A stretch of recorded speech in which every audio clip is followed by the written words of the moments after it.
Bob has a wealth of knowledge, and you know something? It don't have much knowledge, so he's kind of just having a spitter-spatter along here, so you guys give us a call. I know you got better questions than I do. You got anything else you want to talk about, Bob? Yeah, there's something that came across today, and I'm going to paraphrase it, but and this is legislation that's being proposed, and I do not think it has a ghost of a chance of being passed. But I have to comment on the fact that it's even been proposed. It is truly dastardly that any politician would want to cut off funds for the military, people who have been wounded in battle, whether mentally or physically. They want these veterans and these active participants to pay their own medical. Lane's radio. Lane's radio. Hello. You hear me? Yeah, go ahead, Bob. I'm listening. I've got a caller. Oh. Anyway, I just couldn't believe that someone in Congress would present such a thing. And as I understand it, if you're not out in the field and you get meals today, you have to pay for them. And I didn't know that. And I think it's terrible. I mean, even though it's a voluntary force, and they're certainly much better paid than we were. I mean, I get $21 a month when I went in, and they soon graduated me to, and everybody else to, I think it was $72 a month, which was phenomenal. Are you saying, Bob, that the military has to pay for their meals now if they eat in a mess hall? Yeah.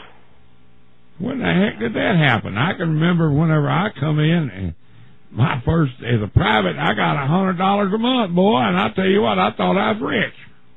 Well, that's because you're younger than I am. But I got all the meals free, and most of the time it's pretty dang good chow.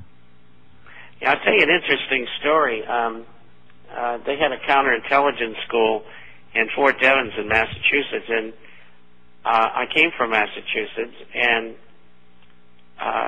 the government wanted me to go to language school in Monterey, and I said, no, I don't want to do that.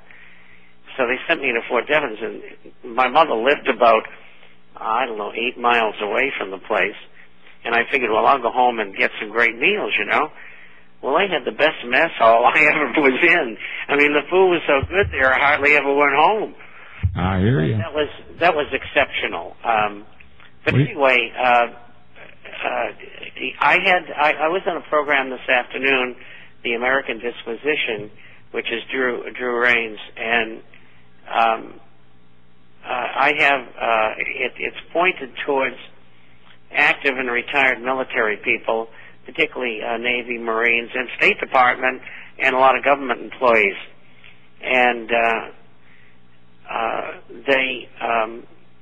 I had a group of women who listened to the program, I guess each day, and they're all wives of Marines who are on active duty. And they were the ones that said that they had to pay for their meals.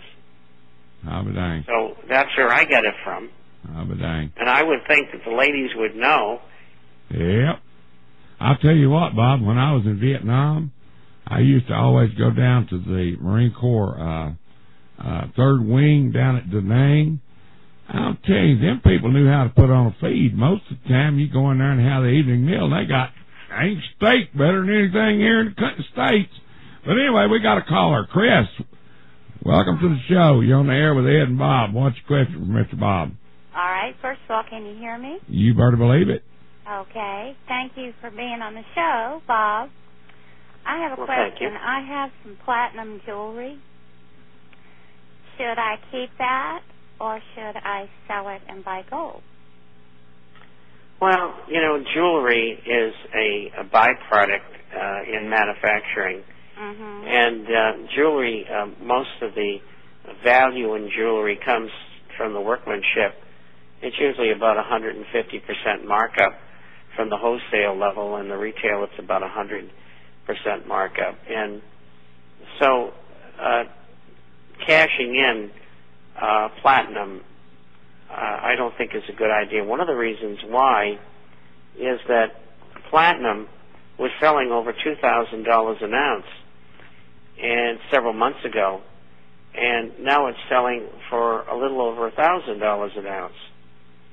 And so the price isn't as good as it was before, and that's because platinum and palladium too are used in vehicles, usually in the exhaust system, and they're making far, far less vehicles, and that was anticipated, and that's why platinum came down.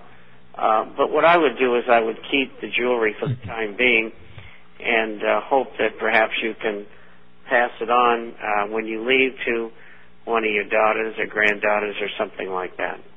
All right. I appreciate it. All right, is that all you got on your mind tonight, Chris? I'll try to find some money to go out and get some gold or silver, and that's the best way to do it. I'm trying. Chris, you got anything else on your mind tonight?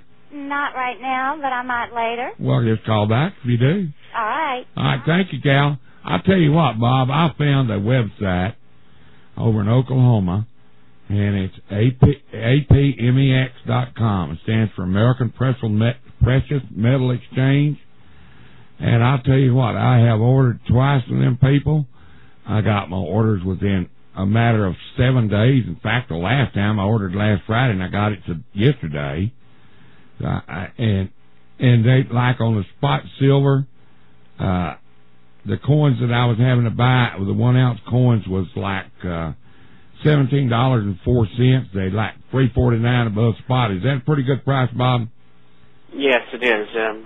But you've got to add in the shipping. So yeah, they charge me. From other people, you have to ask whether it's with or without shipping. And okay. With silver's heavy, so sometimes shipping's expensive. Well, I tell you what, they charged me $19.95 shipping and handling, and I got 12 of these Liberty dollars, I believe is what they're called, 1 ounce pure silver, minted in 2009 today, and the shipping through the post office was almost $10, $9.93.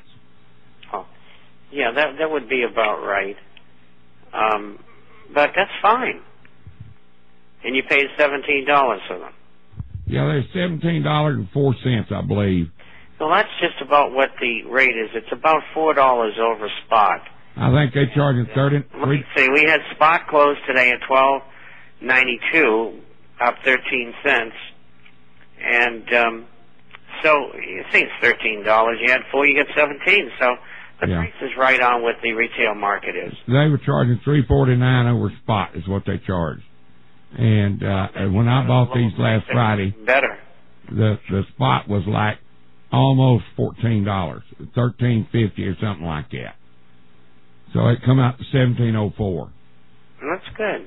And I tell you what, I like these people. I like the way that they, and like I said, that's the second order I placed with them.